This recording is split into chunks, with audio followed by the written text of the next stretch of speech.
Welkom bij Sewing After Hours. Wij zijn Magali van de Sewing Loft en Tamara van de Fashion Basement en wij zijn hier met onze podcast en YouTube show om jouw naaimomentjes nog gezelliger te maken. Welkom bij alweer een nieuwe aflevering van Sewing After Hours. Vandaag hebben we een gast bij ons. Ik moet eigenlijk zeggen 2 gasten om correct te zijn. En wij hebben hier bij ons vandaag Sanne en Chantal van Soul15. Het bedrijf achter de concepten en kostuums voor events zoals Tomorrowland onder andere. We zitten vandaag ook een beetje internationaal, hè Magali? ja, dus we hebben ook Chantal in de studio en zij is dan Italiaanse, dus haar vragen gaan we behandelen in het Engels. En ik ga proberen telkens ook een soort korte samenvatting te gaan maken voor de mensen die wat minder Engelstalig aangelegd zijn. Voilà. Daarmee begonnen. Gaan we even beginnen met Sanne, Chantal. Welkom. Heel leuk dat jullie erbij zijn. Thank you for coming, for joining this interview. Maybe to start off, can you tell something about who you are and what Soul15 is? What do you do? Sure. Thank you very much for having us today and to be able to join this wonderful podcast edition. So Soul15, I'm Chantal Capello and the founder and creative director of the company. We exist 9 years, but of course we have started our journey much earlier. But officially the name Soul15 Costumes and Concepts has been born approximately 9 years ago. So the company is, I want to call it like a sort of a creative agency. We are, of course, our baseline is concept and costume. So we try to create always like a complete concept for different type of clients, and then of course create a world which is translated into costumes. But we are more than just costumes. I mean, costumes, of course, the creating of the costumes and the atelier are a big part of our business. But we also are, in a way, in that case, a creative agency, creating different type of concepts linked to shows and performances and live entertainment. We are based in Antwerp. But of course, since I speak English, I'm originally not from Belgium.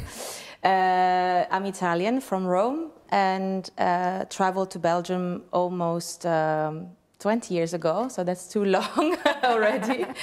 And created the agency in Antwerp, which is I think a wonderful hotspot for a good mix between, of course, fashion industry and we love to create to be in Antwerp, to create to be based in Antwerp. I think it's a great city to be. Ja, dus Chantal die is ongeveer al 9 jaar bezig met Soul15. Het is echt een creatief bureau, want ze wil echt ondersteunen van. We zijn iets meer dan enkel en alleen maar patronen gaan maken en kostuums gaan maken. We zijn echt een creatief bureau. Dus we werken eigenlijk volledige concepten uit. Niet alleen het patroon, maar we werken echt mee en denken mee in grote producties. Chantal is afkomstig uit Italië, is uit Rome en is nu gevestigd met haar bedrijf in Antwerpen. En maybe Sanne, kan in het Nederlands. Ja. Sanne, wat is uw functie binnen Soul15? Dus ik ben head of atelier. Dus eigenlijk ga ik over het kostuumgedeelte. En wat betekent dat in real life? Wij krijgen aanvragen van de klant over een bepaald evenement. Want we doen eigenlijk voornamelijk event entertainment. En brand activations ook. De klant doet een aanvraag. Het sales team doet dan meer de creative thinking en de concepten uitwerken. En dan vertaal ik dat naar kostuums. En wij, een klein detail nog, wij zorgen ook voor de performers. Dus dat doen wij ook. Dus mijn gedeelte is dan de kostuums. ik ontvang een project en ik zorg ervoor dat bij de patronen tekenen, de materialen binnenhalen, beginnen te werken. En ook vaak heel deadline gericht. Ja, we moeten niet doen alsof dat je iets herkent. Sanne en ik kennen elkaar goed en Chantal. Ja. Hè? Ja. Ik heb al een aantal producties voor jullie mogen meedraaien, dus ik weet een beetje hoe dat in zijn werk gaat. Ik denk dat Magali vandaag de meest interessante vragen gaat stellen, omdat zij er nog het minste van weet. Het is echt een hele wereld die voor mij open had, dus ik ben heel benieuwd. Ja. Chantal, how did you really start Soul15? Like, did you always were a fashion designer, or were you always like in the event sector, or how did you start this company? Yeah, so the whole story starts with a very artistic family, youth as well, being my father in the music and also musician. But also a painter, and my mom being a huge fan of arts and especially the performing arts, so everything that has to do with dancing and musicals and so on. So we were brought up as in a very lovely family where art was very much involved. So very young we would go to theaters, and we grew up that way. And then I studied in a dance academy for 10 years, so to become a professional dancer, professional ballet dancer, so classical dance, but also a combination of, in the same academy, we would learn everything around creating actual performance, so choreography, music history, also partly costume history, of course linked to theater productions. And so, of course, when you are in such a surrounding where you are able to perform yourself, but also to discover different elements of creating an actual production, I grew up with a lot of different triggers, and then, of course, I decided to. Also, thanks to the schooling, we had the opportunity. Some of us had the opportunity to travel abroad. So, one of my teachers especially supported me in deciding to go and continue studying abroad, and I decided to fly to London. Where I worked for a few productions in the Royal Opera House, so one of the biggest theaters in the world, and one of the leading theaters, I think, in Europe. And Sanne and the team joined me for a trip to London a few years ago, where I brought them also into where everything actually started. And there, very strange how life goes, I got to know and to live my experience in London with a costume designer. Yes, an Italian costume designer from Venice. And she was one of the leading costume makers in the theater. So she would make all costumes for the operas and the ballet as well. And since I was one of the youngest workers in the Royal Opera House, you get the chance also to do different workshops and follow up on wherever you want to expand your know-how. And I decided, of course, to follow her department. So she would let me start up with some following up the fitting of the dancers, or rearranging the atelier, and so small tasks. And then, of course, my eyes opened even more again, and some more passion came into. So I got the opportunity to really follow up on the process of the costuming in a wonderful theater. Plus, I could also follow up on the backstage rehearsals. We were free to watch both ballet and opera rehearsals live. So my eyes opened again, and I was like, okay, it's not only me on stage. I really want to one day be able to put all these pieces of the puzzle and all these elements together. And I continued performing, I continued dancing, so my passion went on, moved to different countries, first to Switzerland, then to France, then to Holland, and then a trip to Antwerp brought me to the Ballet of Flanders, where I started working and in Antwerp. So fell in love with the city. I worked with the Ballet of Flanders for 3 years.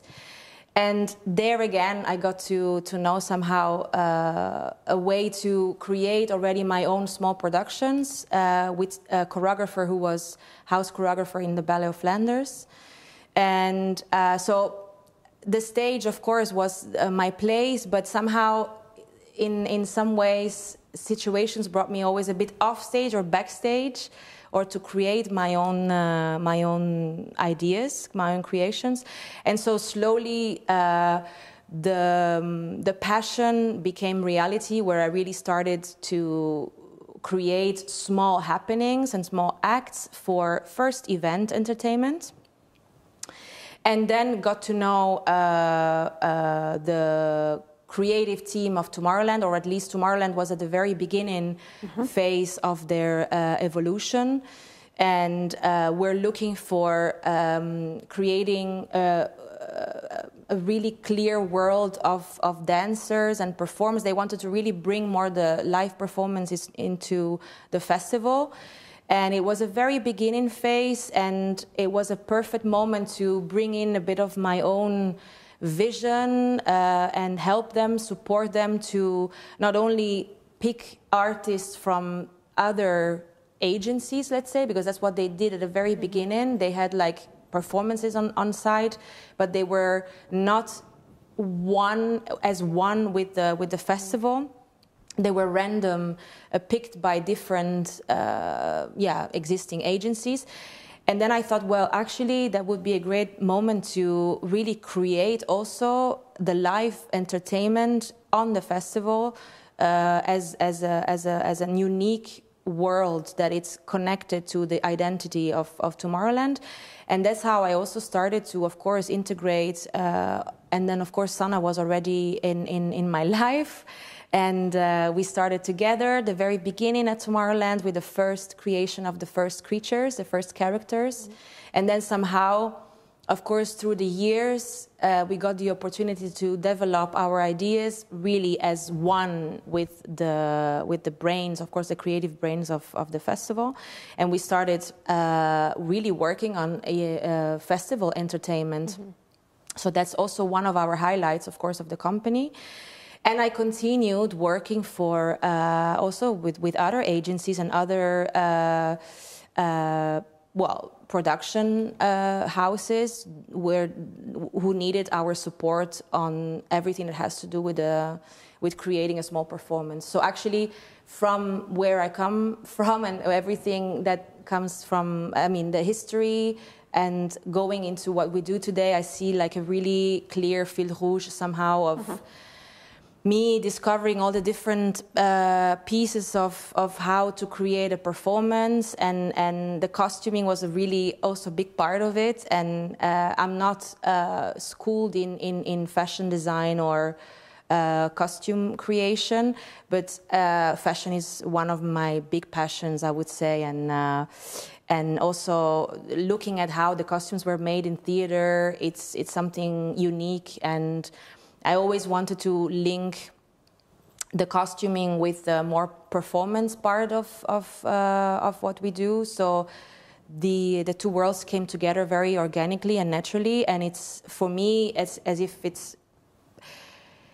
we create a sort of always a sort of how can I say it, like a sort of a painting, you know, like the performance and what we bring into the stage or into an event or an happening is always linked to a world. We create always a world, and the costume, of course, is one of the most spectacular way to bring out a character, right? So with the performer goes the costume, and it goes always also the performance, the dancing, and so on. So in a way, all the elements came together as one, and that's when at a certain point I decided to focus and put all my energy into creating a company which had all these elements in one.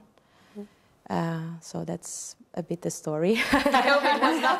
I hope you could follow. It was not too long. Yes.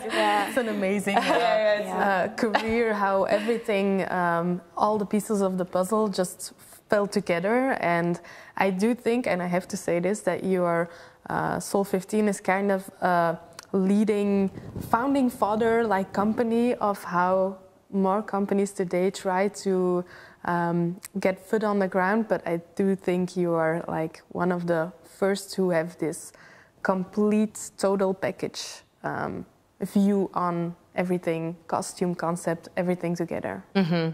Yeah, but like also you're a born storyteller, because I was, at the same time I was thinking, how can I recap this? It's impossible. Sorry. So I think we'll just switch it up and we'll leave it like this. I can also say it in a few words. Yeah, but it's so rich, the way you're talking about your story, so your background, and I was with you on the trip to London, and then I came back to Antwerp. So I won't make it a resume because it won't have the same impact. So I think we'll just leave it like this. Yeah. So people, they have to follow this in English. Yeah. We'll put subtitles maybe. Yeah. Okay. I think like to know your background is more like all theater. Creative part, dancing, performing, costume. Sanne, I'm really curious. Like, I know your story, but I'm curious for your background and how you ended up at Soul15. Ja, dus ik heb in mijn middelbaar heb ik fotografie en video gestudeerd. En ik ging eigenlijk altijd naar de Vogues kijken. En toen begon ik geïnteresseerd te worden in mode. En dacht ik wil in het hoger iets doen met mode. Je zocht een beetje naar welke richtingen. En dan komt altijd de academie natuurlijk naar voren. Mm-hmm. Maar ik kende niks van mode. Dus ik dacht, ik ga eerst een basis doen en dan ga ik naar de academie. Dat is niet gebeurd. Maar ik ben dan die basis gaan doen in Gent, modetechnologie. Mm-hmm. En dan na 2 jaar was ik het eigenlijk al beu. Heb ik een kleine Erasmus gedaan in Luik. Hoe noemt het Erasmus? Ja. Erasmus Belgica. Dat is nog een nieuw ding, dat wist ik zelfs niet. Ja, we kregen toen zelfs subsidies van Prins Philippe. Dus ja, ik kan wel zien hoe oud ik ben. Maar dan heb ik een half jaar in Luik gezeten en dan heb ik eigenlijk mijn stage gedaan, 3 maanden als stylist. Allee, assistent-stylist natuurlijk. Bij SBS Belgium, dat was toen 4, 5 tv's, nu Play. Ja, net een nummertje iets. Ja, Play, ja, inderdaad. En daar heb ik eigenlijk, ben ik echt zo wat styling begonnen. En dat vond ik eigenlijk veel interessanter dan het heel technische machinetechnologie en al die dingen. Dan ben ik eigenlijk beginnen te werken als freelance stylist. Maar dat was zo moeilijk. Ik kende wel wat mensen in de industrie, maar dat was niet zo... Ja, dat is niet zo evident. Dat moet echt via gaan. En ik was ook nog niet zo gemotiveerd als ik dan later wel ben geworden. En dan heb ik eigenlijk op een evenement, Miss België, we deden daar de styling voor. Ik ben ook zo meegegaan naar toen was dat Thailand, gelukkig. Ja, die reizen, dat ze zo deden. Ja, fotoshoots. En dan heb ik dan ook de show gedaan. Dat was met Jani en Lieve Gerrits en zo. Dat zijn echt zo stylisten van... En wie heeft er dat jaar gewonnen? Silou Anis. Ja. En daar was Chantal... met een andere kostuumdesigner, want zij hadden dan een deel van de show was dan in de kostuums van Danane, denk ik. Ja. Dat is een kostuumdesigner waar dat zij eerst mee werkte. En dan ben ik eigenlijk gewoon daarna gecontacteerd geweest door Chantal. Ik was nog mijn freelance styling aan het doen. En Chantal zo, kun je niet meehelpen met het project hier, project daar. Ik denk dat de eerste Sensation White was. Ja, klopt. Ja. En dan zo, kun je niet mee hebben, een paar dagjes voor Tomorrowland. Oké. En dan het jaar daarna was, kun je niet de kostuums maken van Tomorrowland? Ik zo, want we hebben daartussen ook wel wat projecten gedaan. Hier en daar. Ik heb zelfs eens een keer geperformed. Ja, absoluut. Had ik zo graag willen zien. Ja, er zijn foto's van, maar dat gaan we niet doen. En dan is het eigenlijk zo'n beetje de bal aan het rollen gegaan. Ben dan eigenlijk eerst freelance voor Chantal begonnen. Toen dat Soul15 eigenlijk nog niet officieel bestond. Nee. En dan is Soul15 ontstaan en dan ben ik eigenlijk gewoon gebleven. Zo is dat bij mij een beetje gebeurd en heel veel gegroeid. We spreken over een tijdspanne van bijna 12 jaar. Ja. Dus ja, dat is toch wel al veel. Ik denk dat we in 2010 elkaar hebben leren kennen. Ja. En dan zo. Mooi, hè? And how much freedom do you get creating the show for like Tomorrowland, for example? So, as I explained before, the history and the working together with the festival is already a long, happy story, because we are collaborating approximately 11 years, I would say. Calculating also the previous years where I was more probably thinking and brainstorming with them and giving some tips and tricks, and I was coordinating the performers on site, which were not yet from Soul15. And then because I think also Soul15 stands for a very clear vision, I believe in really strong concepts. We could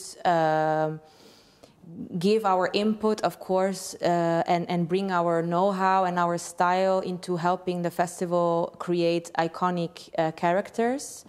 Because I think that was the missing link at a certain point at the beginning years. I saw that there was a potential to really make Tomorrowland one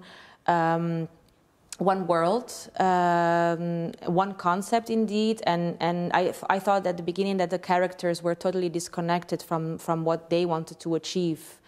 And I saw a clear, vision, and I was like, okay, we have to integrate our know-how and try to bring our ideas and how to create a world where the performers can live in the Tomorrowland story. So from the beginning, I tried, of course, to bring in new ideas, to tease them with what was going on also in the performing and live acts world. Because I'm constantly researching on what's going on nowadays in the musical world, in the fashion world, everything that is linked to beauty, art, and performing. It really, calls me. So somehow I always try to trigger the creative team of Tomorrowland with ideas. And then we, of course, regularly then build up a structural way of working where we start a year ahead, getting a briefing and going into brainstorms, looking into mood boards. That, of course, come from their creativity, their minds, and how they want to bring the festival to a new story. So they say, okay, this is the way we want to go this year. We start from very basic ideas and we grow together into a certain concept. And then I have to translate it, of course, thanks also to my team, into reality. So it's not only in the clouds somewhere, but it needs to land also on the field and on the main stage, etc. That's the most difficult part, right? Yes, it is the most difficult, it's the most challenging, but it's also the most beautiful. Yeah. Because then from nothing, there is a show. And then I think it's the most magical part of what we do. And so we do get some freedom, yes, for sure, to integrate our ideas, but we are of course guided by a specific theme. For example, to be very concrete, I see also the way we work on the festival on two different levels. So what I was explaining is just so indeed that we created throughout the year a certain historical characters that belong to the history of Tomorrowland main stages. So every main stage edition has a specific theme or a specific story, of course, linked to the books that are in the library of Tomorrowland, and each book has a different story. So from creating characters on the main stage, these characters, the iconic characters, come back onto the field then, where we have a lot of mobile, parading creatures, and also some more static and fixed entertainment in between the stages. And then on the main stage, every year we are challenged with a new chapter of the book of wisdom that comes back in a different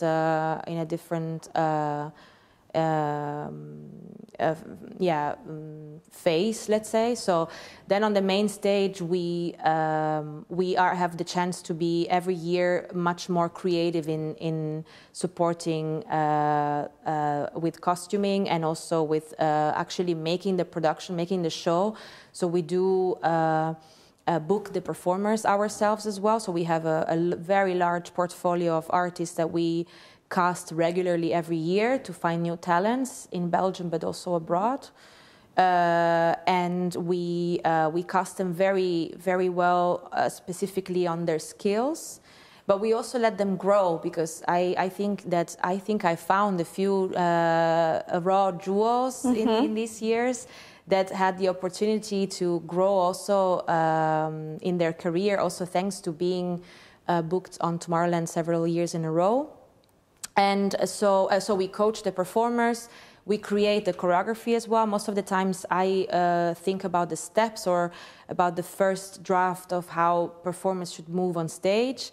And then, of course, I'm surrounded with a very strong team, so together we make the concept complete into the details, and actually it's a very beautiful organic way of working also with the team of Tomorrowland, which gives us a lot of trust, because we have seen in the years that there is a success story.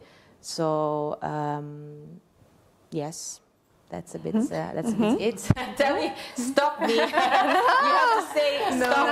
No. It's so interesting because sometimes on Instagram, obviously, I do share some of my costume making history, also for Soul15, and I always get a lot of questions on like, how does all of it work, and tell us everything about these costume things and events. How does it go? And I'm like, I don't even know how to explain things, and everything is so obvious to me that I can't explain it. So you're doing a perfect job of filling in. It is also very wide. It is. Very, very broad. You can go, every angle, every direction. And there's so many small parts that make the one big show, that there's so much that goes into it. There's just knowing of captivating it all when you try to explain something like this. Yeah, somehow when I have the vibe in the backstage, and when we are on big productions like Tomorrowland, it's like 3 fashion shows, like Milan Fashion Week 4 times, plus one mini Cirque du Soleil there, one really nice fashion shoot over there, a mobile performance on stilts. So basically. Again, like the world of performing is so broad, and of course it's linked to every element of producing a show. It's the costuming, it's the makeup, it's the details. It's also sometimes when we have to, not only on Tomorrowland, but when we work with brands, for example, we work a lot with brands and brand activation activities. Then you need to translate also the brand into an activation. And I often try to push in there the arts, because I believe in arts, and I think arts is such a broad world, which brings you into a fairy tale, can bring you to a world, can give emotions to people, and brands is all about emotions, basically. So then I try to make sure that clients understand that what we can do, it's not only a random activation in sampling the brand, but we can really bring through the performance in the guests or the visitors or the clients into a world. And then the brand activation becomes really almost a spectacle.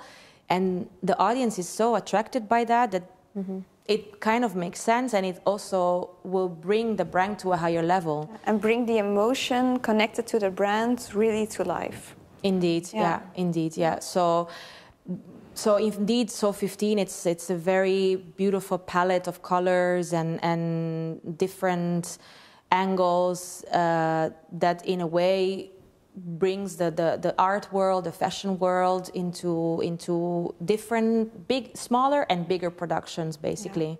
And of course, when we have the bigger production, there it's the most beautiful moment for us to shine, because then all the different talents of the team are open to be shown, you know. So also I am very proud that we are a big platform for artists of all sorts, like from circus artists to actors, singers. So I really love the fact that more and more we have the opportunity to open our wings and to artists, because there is so much talent around.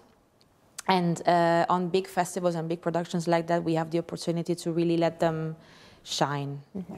And performers, Soul15 performers, have gone on to go work for Cirque du Soleil. So that's really a nice thing to see. And I remember 2017 Tomorrowland main stage, Amicorum, that people, like, after the first weekend, newspapers, like, big headlines, better than Cirque du Soleil. I do remember that headline. True.